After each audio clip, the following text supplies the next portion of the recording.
Good evening, welcome. I'm John. I'm a bookseller at Literati bookstore in downtown Ann Arbor, Michigan. We're so pleased to welcome Myisha Cherry to our At Home with Literati series and conversation this evening with Daniel Fryer in support of Myisha's latest book, The Case for Rage, Why Anger is Essential to Anti-Racist Struggle. Just a quick overview of webinars for those of you who are just joining us. The chat is closed, but you can keep that chat window open as I'll be dropping links to purchase the book from Literati throughout the event. Live transcription is available on your toolbar as well, should you need it, using the CC icon. And we encourage you to use the Q&A feature at any time if you're watching us live to submit any questions you have this evening. I'll read a selection of those questions on your behalf at the conclusion of the conversation. If you're watching us later on YouTube, of course, there's always links to purchase books directly below me, in the description. And you can be sure to like and subscribe so that we can keep you up to date on all of our events once they become available on our YouTube channel. And finally, a reminder, you can shop for more books at literatibookstore.com to have shipped to your home anywhere in the United States. And if you live in Southeast Michigan, of course, our doors are open to the public for in-store shopping. Most of all, we'd just like to thank you for your attendance this evening, or this morning, or this afternoon, depending on when and where in the world you may be joining us. So without further ado, I'll introduce tonight's author and our moderator. Myisha Cherry is Assistant Professor of Philosophy at the University of California, Riverside. Her books include Unmuted, Conversations on Prejudice, Oppression, Social Justice, and co-edited with Owen Flanagan, The Moral Psychology of Anger. Her work on emotions and race has appeared in The Atlantic, Boston Review, Los Angeles Times, Salon, Huffington Post, and New Philosopher.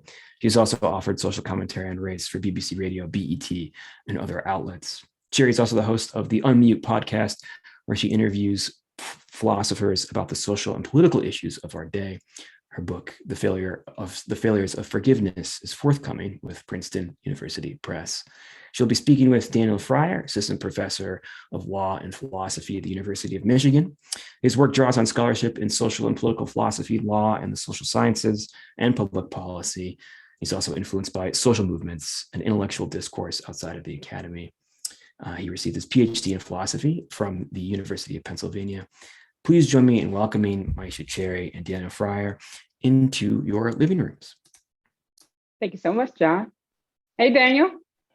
Thank you, John. And hi, Myisha. Great to be here and celebrate, the publishing of The Case for Rage. Myisha is an old friend, and anytime I have a chance to celebrate your accomplishments and your success and engage in a dialogue with you, I'm happy to do so, and I jumped at the opportunity to do so. So thanks, Literati, for having us.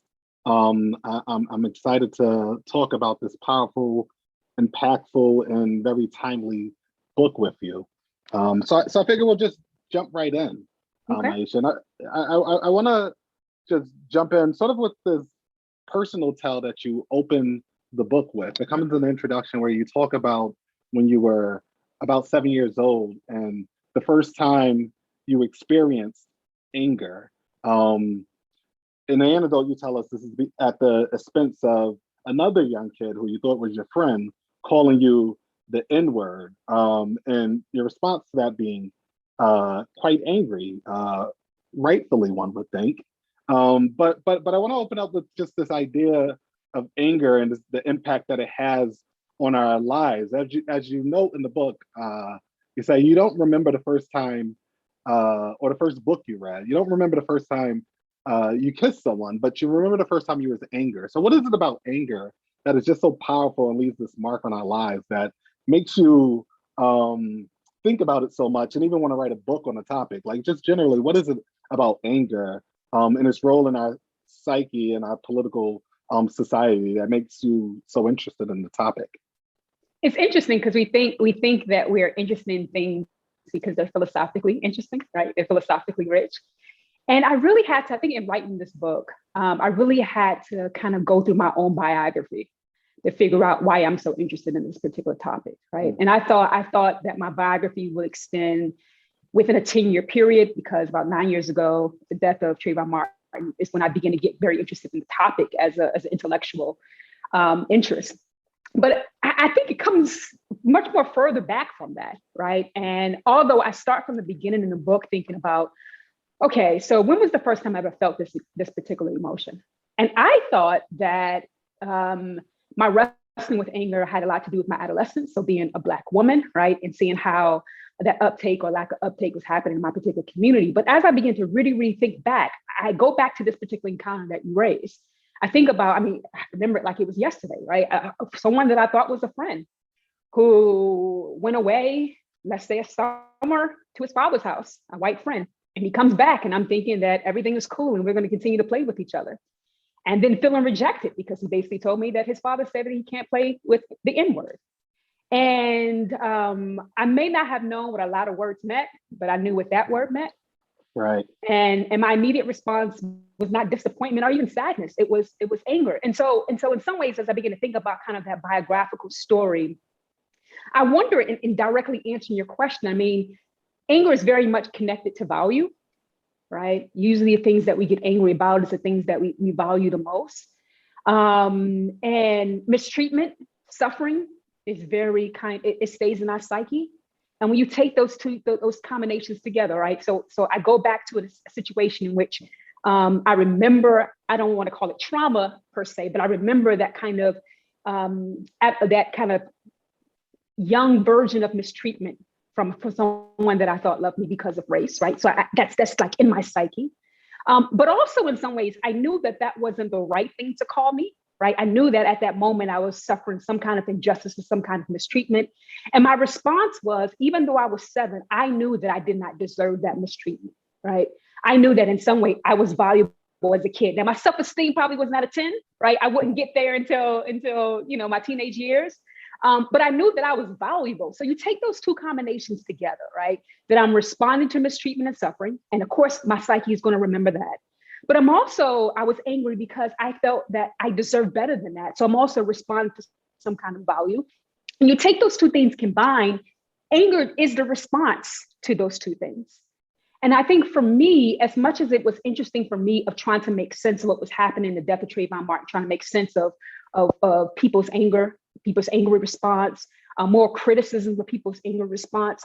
I think for me, the emotion has always been, if not intellectually stimulating, it has always been of interest to me because it's always point to this intense suffering that I as a Black person has experienced, but also this value that I thought that I deserve as an African American. And you take those two things together, anger is the emotion that I've been wrestling with all my life, trying to make sense of, trying to wonder if I should be ashamed of it, trying to capture it and trying to say that despite religious proclamations or despite kind of conservative critiques, that there was some kind of value in this particular emotion. And I think what I consider the value of the emotion points to the suffering that I thought was unjust, and yet the value that I think that I inherently had as a human being, as an African American. And I think for me, that's why I've always found the emotion intellectually stimulating, but also existentially stimulating as well.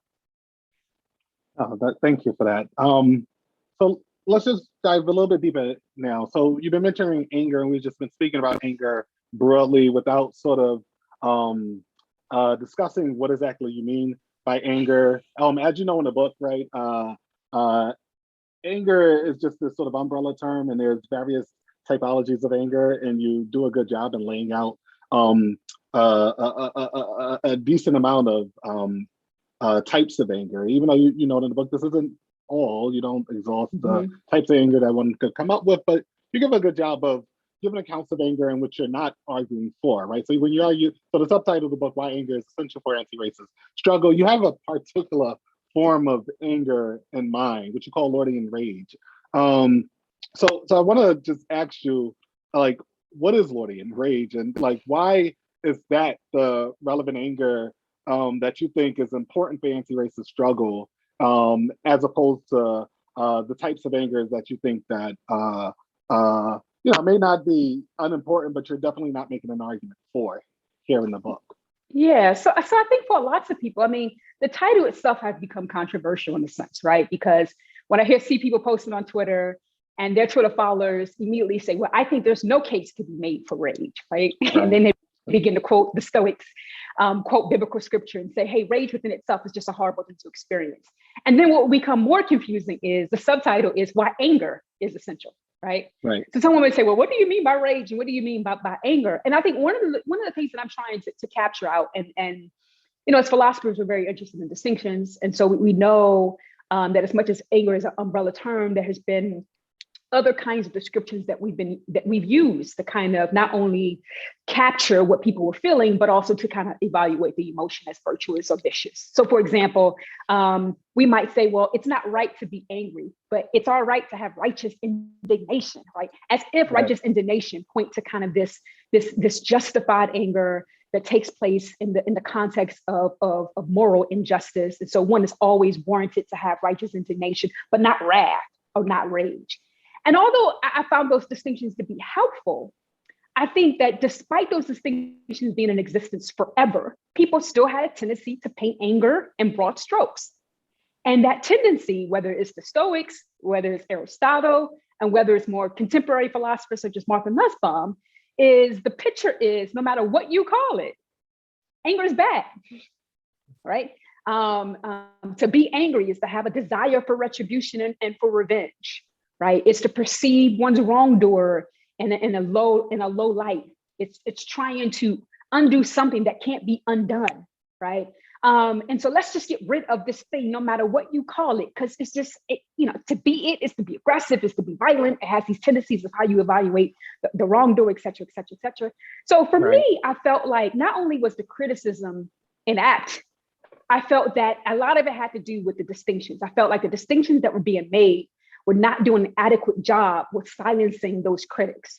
And so in the first chapter, what I began to do is I began to say, hey, I think there's a variety of angers that can arise in the context of political injustice, particularly racial injustice, right? And the way that we should make a distinction between those angers is not by the name that we give it, right? And it's not even the object, right? So all of these angers arises in the context of political injustice. And still that's not enough for us to say, well, this is good, this is bad. So the distinction that I make is of course, they have different names, but they vary in what is it directed at? Who is it targeted at? What is the aim of the rage? What is the action tendency, or what does it motivate one to do, right? What is the kind of perspective or the kind of consciousness a perspective that one has when one has this particular emotion? And then I suggest, well, if we answer all those questions, then we'll be able to figure out if this anger is useful or not, if this anger is good or not, if this anger is virtuous or vicious or not. So here are some examples that I have, and then I into the larger picture why I think Lordy and Enrage is very different from these other things. So one kind of distinction that I make is something we might call rogue rage. Right? This is a rage that to have this particular anger, of course, you're angry about some kind of injustice, political injustice, but your target of the other rage is a scapegoat, right? So it's not directly targeted at the person who created the injustice, but a scapegoat. When one has this particular anger, one has a desire to hate the other person, right? To eliminate the other person.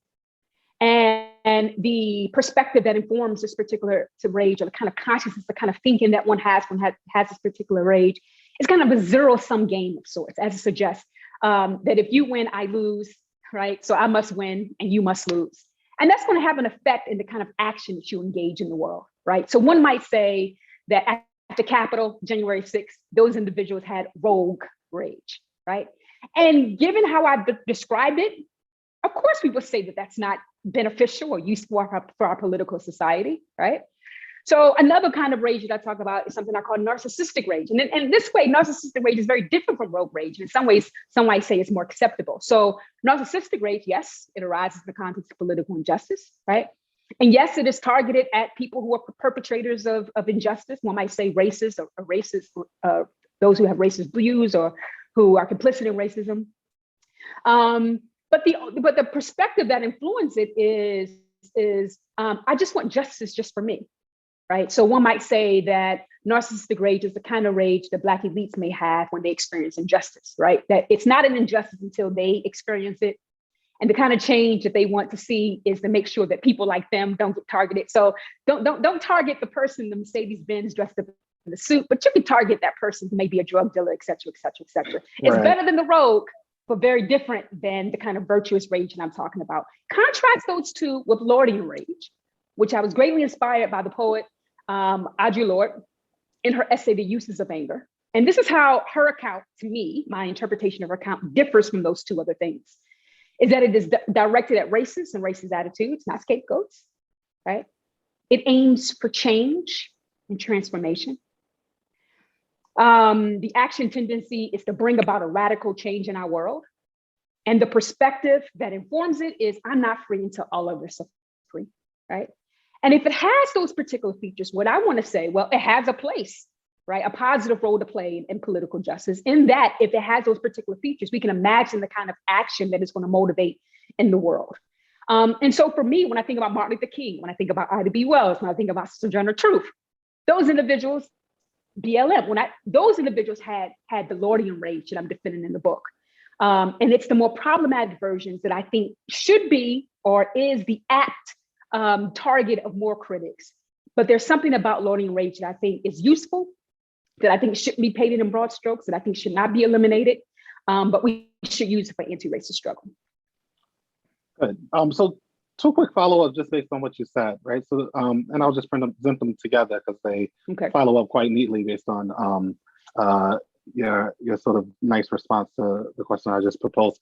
So the first is just like, what is it about Audre Lorde that appeals to you, right? So when the people think about rage or anger, particularly in the context of Black political thought, they're thinking Malcolm X, they're thinking Stokely Carmichael, maybe Nat Turner even. Like, what was it about Audre Lorde's discussion of anger that appealed to you and made you want to use that framework to build your account on? So that's the first question. And then the second question, I just want to know about Lordian rage and just whether it is virtuous by definition. Like, I want to just get to the account. So while reading the book and just going through the various discussions of the other types of anger, I wondered, was it packed into your definition of anger that someone who doesn't have what you and I may consider the right conception of racial justice or the right conception of anti-racist struggle could be considered to be expressing Lordian rage, right? So part of the people I have in mind are some of the cases that's going to be just excluded because you're going to call it narcissistic rage or rogue rage. So I do have in mind people like the people that attacked the Capitol on January 6th, or the protesters in Charlottesville a couple years ago, or insert your favorite right-wing person who actually takes themselves to be arguing for a sort of anti-racist struggle, right? But they just have a different conception of anti-racist struggle. So I wonder if like the person that says like, no, I am arguing against racist attitudes, right? These people that think that they should have lower standards to get into certain schools or certain jobs, etc. Or I am arguing for a freedom, right? A freedom of speech, to use the case of the school cases that you had in mind in the book, or what have you. I wonder if someone like presents those sort of arguments where they seem to be hitting the three prongs of Lordian rage, but nevertheless they still have a different conception of racial justice or anti-racist struggle. Is that person expressing Lordian rage? And if not, why not? Yeah, that's a good question. So let me try to address your first one. Listen, we come to our work through our positionality. And I think if no one reads chapter 1 and no one reads the last chapter, I want someone to kind of get the sense that a Black woman wrote this. And this is why I'm saying this is that Black political thought, when we think Black political thought, we think Black men, first of all. When we think resistant figures, Black resistant figures, we think Black men. Now, that thinking is incorrect because we know anything about anti-racist struggle. There's always been women who's been at the forefront and been aside these figures, that's been in the trenches, that's been doing the work. But that's not typically who we think about. That's not typically who we raise up as the charismatic, resistant figure, right? And in some ways, I wanted to resist that picture. Not only did I want to resist it for resistance sake, but I wanted to remind people that there are models of not only resistance and Black thought, but also this anti-racist struggle that are women. But these women were angry as hell, just like the men were, right? So I'm resisting the figure, the stereotypical figure that we have, but I'm also resisting the gendered aspect of this emotion that we have, right? So we know, I mean, I talk about this in the book, that not only is anger racialized, but it's also gendered. And so it's typically acceptable for men to be angry, but not women. It's simply considered a virtue for men to be angry, but not women. So in some ways, I'm engaging in a kind of a racialized and gendered resistance by offering up female figures who were angry, who should be, who not only models, right, that serve as models for what we can do with it, but also theoretical models for how we can think more deeply about it. Now, how I came to Audre Lorde, I mean, when I first got interested in the topic itself, when most of the philosophical resources were found in feminist philosophy, not even in African-American philosophy, right? And talking about anger, most of the individuals and most of the literature is predominantly feminist philosophers, right? White women writing about anger because they're coming from this kind of gendered kind of positionality in which they want to engage in the resistance. And what I found was the source that they were relying on throughout all of this work. You look at it from the late 70s, 80s, 90s. A lot of these individuals are mentioning Audre Lorde. Audre Lorde is in every paper. And so when I was doing the research, I was like, who is this Audre Lorde? Now, she doesn't have a PhD in philosophy, but she got to be awesome for all these white women to be name dropping her. And so I read the essay, and I honestly believe that I probably read the essay over 100 times in the last 2 years. That there's not, if you're familiar with Audre Lorde's essays, that there's something about them that each time you go back to them, you get a new insight, new revelation, which is quite different from a lot of academic philosophy. You see things that you haven't seen before. You learn things that you didn't know was there. But it's also just powerful and persuasive. And so it's because of that. I mean, out of all the literature that I read and that I continue to read, nothing moves me about anger than that essay. And she continues to influence me and inspire me. But that's why I was drawn to her, and also drawn to this particular model, theoretical model, and praxis model of anger. So to answer your second question, I wonder, Daniel, maybe we can think about this together. I wonder if the issue is not necessarily the rage itself, but it goes back to your asking of the question is about their conception of political injustice. And in some ways, I wonder if that's a separate issue from the rage itself. Or do you think that if my political conception about what political injustice is has an effect on the anger?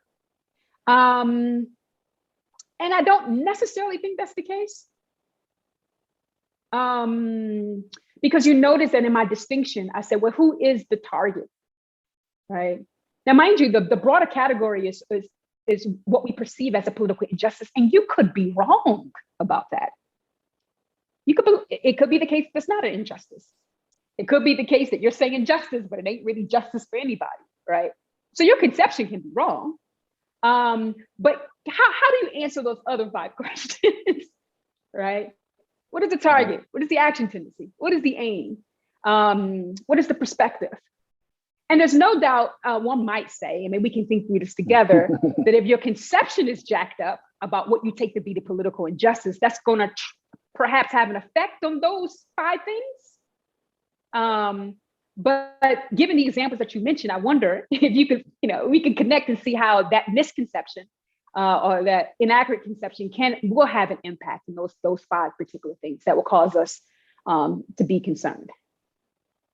That's helpful. Yeah, definitely. I'm inclined to think that at some point you're going to take a substantive view. I could just imagine the case being built like, look, the target is anti-racist discourse, by which I think like people saying things like Black Lives Matter and like not saying all lives matter. Right? So Okay, so you're suggesting that the discourse is racist within itself, right? So it comes out of this guise of anti-racism, but the concern for that person who believes that they have loading and rage is that it's really racist discourse. Well, I'm suggesting, I imagine that will be the move that you would make. I'm suggesting that you I'm wondering. I'm suggesting that a lot of these prongs that are necessary to determine Lordy and Rage are going to be what some people refer to as, or are going to have baked into them essentially contested concepts like equality or freedom. And it's like, or like even in this case, what is anti-racism? I think like a lot of people, you could always just flip it and just say, no, like this person has a different conception of freedom, or this person has a different conception of equality, and they are targeting that. So the target, the aims, and all of those things are going to be somewhat in line with the formal picture, right? It's just like, in other words, hashing out the debate between formal versus substantive equality, or formal versus substantive notions of justice, right? The question, like a way of putting it is just like, are you really just giving a formal definition in which you could plug in any idea of racism, equality, freedom, or is it more a substantive notion of Lordy and Rage that you would rely on? Because I think in the book, you want to get away from the substantive notion. I think a lot of the cases, I'm with you. It's like, no, that actually just looks like narcissistic rage, or that looks like rogue rage. That doesn't look like Lordy and Rage. But I wonder if that's because me thinking about like my conception of racial justice and just generally knowing what Audre Lorde was up to, which I think like I asked the question, but I think it's a good move to use Lorde in that powerful paper, right? And not just for the idea of introducing Black women philosophers who are often left out of Black discussions of Black political thought, but you could easily, of course, through Ravia's other Black political thinkers, including people that you sort of mentioned in the book, including like Tubman or Sojourner's Truth, Ain't I a Woman, where she angrily steps up and says, give that powerful speech. I think like there's something very powerful about the discussion of Lorde's a couple articles and discussions on anger that really fits neatly into the discussion that you bring, the discussion that we're having, and also just the point you're making in the book. And it also fits neatly into a lot of the things that we think about today. So which leads into the next question, right? I just want to know like why rage? I still like want to know why rage as opposed to other emotions, right? And sometimes it's hard to for me to cash out like what my emotions are or even what they should be in certain cases, right? It's like a lot of people are feeling upset, rightfully so, of the a lot of people are feeling angry, I should say, or maybe at rage, or was at rage at the recent acquittal of Kyle Rittenhouse, and I think like and I think about that case. I think about some of a lot of the cases that you mentioned in a book. As you say, you were motivated from Trayvon Martin all the way up to George Floyd's murder last year. And I think all these cases, and I just think like, why should we feel angry, or why is anger or rage necessary to get the political project off the ground? Like, could I not just feel, say, disappointment with the Rittenhouse verdict, or disappointment with the police when they kill an unarmed Black person? Could I not just feel maybe pity even? Like, what is it about rage that makes it so powerful politically? Yeah, good question. So let me go back to your last question. Let me just say something that as much as we're trying to figure out about the distinction area, right? And in one case, does it, more problematic cases. One of the things I would say is that I'm not saying that what I propose is going to be able to answer all of our questions in a very neat way. But I would say that the conversation is going to be an improvement from, oh, you feel anger bad, or righteous indignation versus rage bad, right? It brings a more nuanced conversation to the whole issue of what kind of anger do I have? What kind of anger do you have? Oh, it's bad or good. Why? Why not? How can it become good? Why is it bad? I think it provided a more nuanced conversation.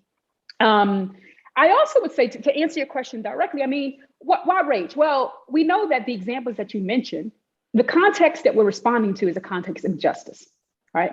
Mm-hmm. And when we think about anger in general, anger is one of those emotions of blame, that it is fitting to have it in the context of wrongdoing and injustice, right? So as a social and political philosopher, as well as philosopher of emotion, I'm very interested in injustice.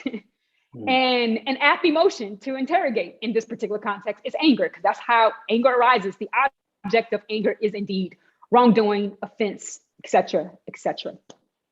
I also would say that as much as your question, you were saying, why not just feel? Why not just feel? Well, we never just feel one emotion, first of all. That one of the things that I make in the book, particularly in the 3rd chapter, is I basically say that anger is not in competition with or the antithesis of, more positive emotions like compassion and love and pity. I say that anger can be complementary to, and that oftentimes it can be an expression of those particular emotions. But still, that's not to say that there's nothing distinct and interesting about the role that anger can play.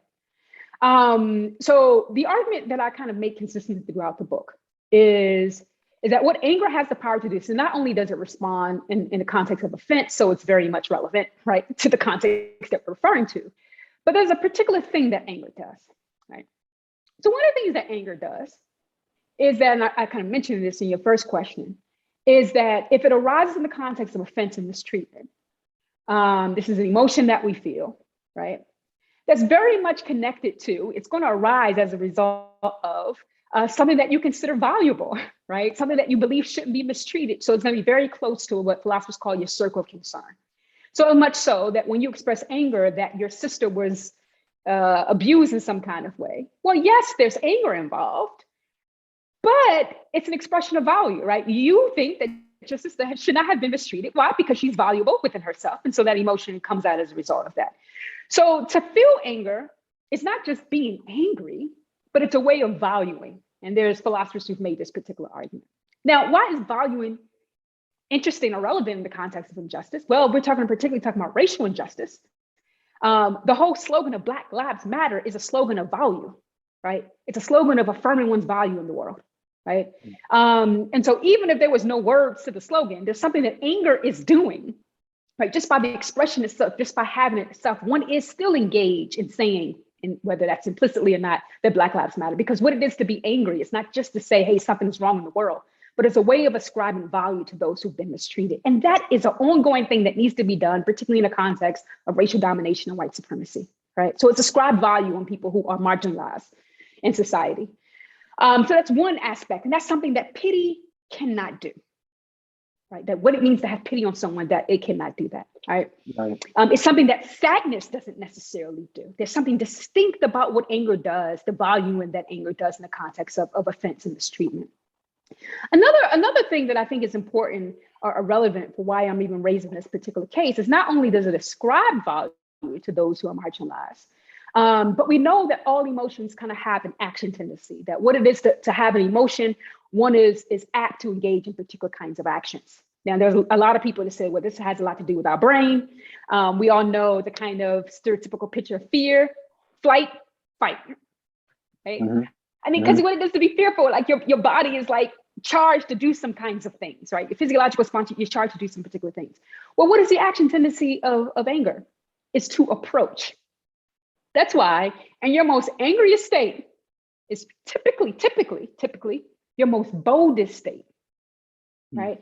Because it's something that happens in our brain that makes us want to approach the object of our anger, right? Why is that relevant? Well, if we are engaged in powerful systems that seek to disenfranchise, et cetera, you need something that's going to motivate you to stand up to the powers that be. Well, anger has a tendency to do that particular thing, right? It also motivates productive action, right? It has an effect on our belief system and the risk that we're willing to take. Where if you live in a context of racial injustice that is endemic in society, right? You need to believe that you are powerful enough to engage in some kind of change. And you need to be willing to take the risk in order to make that change happen. And anger distinctively is able to provide that kind of motivation, right? So those are just few of the components. And there's more that I say in the book, but those are just few of the components of why I'm making this particular case for rage, not necessarily for pity or not necessarily for compassion, because there are unique and distinct things that anger can do in this particular context. Yeah, that's helpful. And in the book, you have the sort of example of the MMA fighter, right? Just in response to me saying, look, you're just saying it's just disappointment or just pity, but why not use all the tools at your disposal? And I think like your example of the MMA fighter would just be silly to just go into a fight boxing and not use, when they're trained in jiu-jitsu, it's like, well, no, like anger isn't the end all be all, but it's a tool that you should have in your disposal in conjunction with those other emotions. So that example in the book definitely hit home. I mean, I also want to say this, Daniel. I am not arguing in the book that one should be angry, right? I'm arguing in the book that if you are angry, this is what you should know about your anger. And if you are highly critical of anger, this is something that you should know about anger. So I don't make a kind of deontological argument concerning what people should feel, because we can't will ourselves to feel anything for that to be a moral ought. I can't say what you should feel. Good. But I want to say, yeah. Sorry. No, go ahead. No. So I just want to ask about that clarification then. Like, why feel the need to clarify, right? You just wrote this powerful book on why anger is essential to anti-racist struggle, right? And if I think something is essential, then I think you're making somewhat of a normative claim and saying, like, if something is essential to anti-racist struggle, then I probably like the furthest step or the implied next step for me is at least, well, I should do it as someone that cares about anti-racism and eradicating it, right? Not you, because you're not the only person that's going to be on the fighting ground. Right. So you have a disposition to be compassionate. Well, there's a job for you in the struggle, right? But compassion is not going to, I don't want everybody to have compassion. I think I kind of mentioned this, Bishop Butler basically said, if all of us had kind of this mercy or compassionate kind of stance, he's doubtful that justice would ever be achieved. So, and that's why we need anger in some kind of way. I'm not saying that everybody should be angry, all right? Maybe the case, Daniel, you don't be angry. But for the people that is angry, right? Let's join with Daniel to do this. So I'm not saying that everyone should feel, but there's going to be people who do feel it. And if you feel it, then here's what you can do with it. Good. So on this note that everyone shouldn't feel it, like some people may. Well, I wouldn't say that. I wouldn't say that anyone. The should language is not. I think that people should not feel it. Should not feel like they have a duty to feel it, because you just can't. Emotions are not that kind of thing, right? To put a should to it. And so I will add that to the should not feel it too. I don't want to make that particular claim. Good. So on the note that people should or should not feel it, some people may hear that and think, well, look, I know a particular group of people who should not. Well, maybe this is where we're moving from the sort of feeling to the behavior, right? To the expression. So we should be careful to track that distinction there. But some people may just say, look, I know the particular people who shouldn't express it, that's Black people, right? Particularly Black people who have the stereotype of being an angry Black man, or have the stereotype of being an angry Black woman. So people may hear this discourse and say, like, yes, if anger is relevant to a particular struggle, perhaps it's the case, and this is going into, this is covering grounds on multiple chapters in the book now. So perhaps it's the case that Black people, like, what is wrong with the thought that perhaps Black people shouldn't express anger, right? People point to Obama or Martin Luther King and says, well, the reason why they were so effective with their social justice goals is that they did it in a way in which they were in anger. So a lot of people couldn't dismiss it, right? So how does this thought that anger not being imperative of justice, so to speak, for or imperative for morality for any individual? I mean, there's a discussion on there whether like it is for institutions, et cetera, but it's not an imperative for any individual. Like, how does that fit in with the thought that certain folks, particularly Black folks, ought not be the one that express anger, especially given that they have that stereotype over their head of potentially coming off as the angry Black man or the angry Black woman. Right. So far we've been talking about from a very strict notion of philosophy of emotion, right? Very strict, in which we're not really that sensitive to context or not sensitive. I think we're just being very analytic as far as thinking about emotions and thinking about this particular emotion in a very categorical way without any implications about society. So the question that and this gets us to, so we were basically having a meta-ethical conversation, and now we get to the social and political philosophy.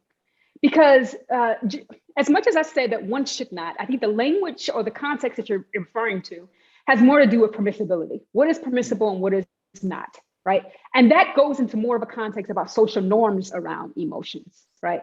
So as much as I said that emotion is not something that you can will yourself to do, right? So to put a moral ought to it, it's just ridiculous, right? That's just not, I can't make myself cry. Now, I could watch film that could, that has a great probability to induce me to tears, but I can't be sad. Like for you to say, Daniel, be sad. I mean, but so usually when we say that particular language, we're talking about, or the language that you use, we're talking about permissibility around this kind of societal norms that we set up. And, I talk about this in the book about what I call kind of feeling rules, right? And that's a social convention. And which in our social world, we basically say, well, there's certain emotions that one should feel in this particular context. And it's fitting, like the words that we use in philosophy of emotion is fitting or warranted or justified, right?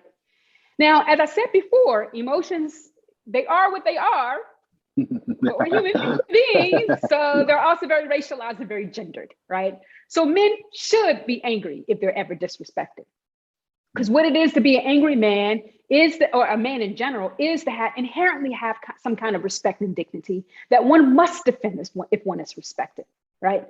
So one is going to use the language, Daniel should be angry, that his wife, blah, blah, blah, blah, blah. Well, that has nothing to do with kind of meta-ethical conversation. Has to do with kind of social norms around misogyny and around patriarchy, et cetera, et cetera, et cetera. For sure. And so in the same conversation, people are going to say, well, Blasey Christie Ford should not be angry in the hearing because if she's angry, we're going to read it in a particular way. We're going to read her as a bitch. So even as a victim, she must come off with a very low-pitched voice. But it's Kavanaugh, right? Who should be angry because his position is going to be taken away. All of that is social language, right? But it points to the kind of social rules and the gendered and racialized aspect about these particular emotions that I'm calling attention to, but I'm also calling for us to resist them at the same time, right? And so, when you say, well, people should or should not feel anger, yeah, but if we go behind closed doors, that conversation is going to change, right? And so much so that Kavanaugh should be angry, but Blasey Ford should not. So what has changed? And that forces us to kind of analyze the gender dynamic that's going on and criticize the kind of patriarchal, misogynistic assumptions that's behind that permissibility and that impermissibility. And I want to resist that, right? I want to say, hey, if your anger is arising in the context of injustice and has these particular whatever, don't let the social conventions, right? All the stereotypes of angry Black man, angry Black woman, right? Or the stereotype of being a bitch deter you, because all of those stereotypes are silencing mechanisms to quiet your rage, because the powers that be knows the power that rage, the anger has to challenge injustice and powerful systems. Good. That's helpful. I appreciate that. That was really helpful. So, and that tackled like one aspect of how I was thinking about the obligations in this anti-racist struggle, and that is the role of Black people, or maybe generally people of color, i.e. those who are often the target of the racism. But the other side is the people who aren't the targets, right? The people who are often in power, the so-called allies, so to speak. And you have thoughts on that. And I just want to just like generally ask you, like, what is the role of allies, right? So they read the book and say, look, why anger is essential to anti-racist struggle, and they understand like the particular anger that you have in mind is Lordy and Rage. Lordy and Rage is a sort of rage that everyone could express, right? It's not a rage that's reserved for Black people or even people of color. It is a rage that everyone could feel and express. So what is it about allies? Is there any cautions, so to speak? Like, is there any cautionary note that you want to raise to allies, or could their rage be felt and expressed the same way? Is there anything that they should worry about when they're expressing their rage? Like, what is the role of allies in this move that pick up the book and say, like, okay, I have permission to be angry. Let's go. What sort of cautionary notes or things you want to lay out for the ally that reads this book? Yeah, this brings me back to a question that you asked about, is Lordy and Enrage by definition virtuous, right? And one of the things I lay out is like, listen, if we know anything about virtue, we know one day it could be a virtue, but it can be a vice, depending on where it goes, right? Right. And what Aristotle says, he doesn't say, well, don't feel this particular thing. Let's just make sure that it's the mean, right? So the suggestion that I want to give is that, listen, it can go wrong. Because we are human beings, are experiencing the anger, and we just go wrong, right? So as much as I build a case for rage, in the last couple of chapters, I talk about, hey, how can we effectively make sure that our anger has these features that our anger continues to have these features that I'm talking about, that it continues to ascribe value to individuals, that it continues to resist racial rules, that it continues to stay motivational and productive. How can we make sure that it continues to do that, right? So last couple of chapters, I begin to address that, right? And so I think what's not a surprising chapter is that I end the book talking about anger management techniques, right? But before that chapter, I talk about what I call rage renegades, addressing your question directly, because I think that there are ways in which Lordy and Rage can go wrong, not just in general, but distinctively when it comes to allies. And I want to draw attention to the ways that it can go wrong. They can go wrong in general, right? And I kind of lay out how that, how to keep it motivational. But I found something peculiar about how it can go wrong when experienced by those who are not directly affected by injustice. Now, much as I'm talking about white allies in the book, and when I refer to rage renegades, we can also apply that to another context. So for example, so I describe white rage renegades as individuals who live in a racist society that is meant to benefit them, but they express outrage at such a society. And in a way, they kind of resist that particular privilege and the benefits that's supposed to be ascribed towards them. But there's also another way that one can probably describe rage renegades is that, when anti-Asian hate happened last year, a Black person getting mad about the experiences of seeing those videos. I mean, I was a rage renegade in that particular moment, one might say, a very different one than I'm generally painting in this particular chapter. But the ways in which it can go wrong. So here's ways, imagine yourself being white and you're angry at racial injustice, you're angry at racism, right? And you're angry, you have Lordy and Rage. There's no doubt, I don't want to doubt that, right? However, it could be a case in which you begin to think that the anger that you feel matters more than another Black person experiencing it, right? And one might say, well, this may not be kind of something explicit, something that you are willing to do, right? But you begin to think, you're going to, how can you not think that your anger matters more than going back to what I talked about, how emotions can be racialized. When you express anger, people listen. When Black people express anger, they're criticized. Right? And if you're getting that treatment all your life, right, that even when you enter the anti-racist struggle, you may have some of that residue. There may be a moment in which you think, yeah, they're angry, but whose anger they're gonna listen to today is mine. Right now, you can use that to your advantage. Right. You can use that for your advantage, or you can come to believe the assumptions that underline that. Right. Another thing that one can do is participate in what I call moral anger grandstanding. Right, where instead of using your anger to really go about engaging in action that really changes people's lives, that you just use it to let people know how good of a white ally you are. Right. So you are a white person who are angry. You want to get praised. Let people know that you're not the racist that was in Central Park. Right. So you're bringing attention to yourself as a white person. It's a good white person. And that's all you're using the rage for. Right. You have Lordy and Rage, but it's going wrong in the sense that it's not being used to its full capacities. It's stopping at the announcement of such. Right. So that one can get particular praise. Another way that it can go wrong, we can imagine kind of what I call moral Saverism. Now, mind you, the harms that I'm outlining can happen in any kind of allyship, but it can take on a very different thing when anger enters the particular picture. And so that's what I think that I'm doing novel in the chapter, is to let people know that even when you have this kind of like fitting emotion, such as anger, that kind of in some ways symbolizes that you're really woke, that there are some things that you can do with that anger that could reinscribe the same white supremacy that you're fighting against. So be conscious of it and make sure that you don't engage in it, right? And that's kind of what I'm raising awareness towards.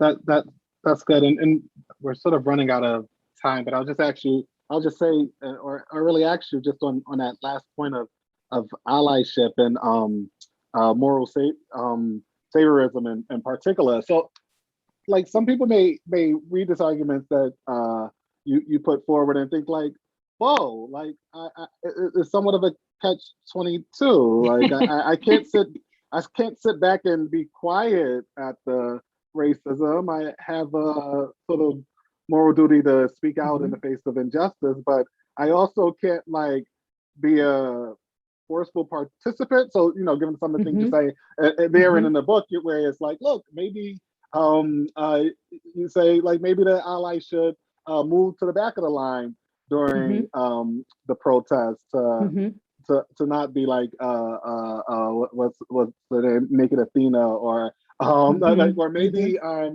you know, they should refuse to be the first person to sign their name on the petition. Like a lot of allies would be like, well, that's what I want to do. That shows that I'm actually like for the movement. Like how, like is it not just like a catch-22 where it's like if I like maybe this is it. Maybe the solution is that they got to find a sort of Goldilocks moment, Goldilocks level of participation where they can't be too involved and seen as a white savior, but also can't just sit back and say, you know, dust their hands off and say the problem isn't mine to deal with. Yeah, I want to resist that false dilemma, because usually when people incorporate that false dilemma, it points to exhaustion.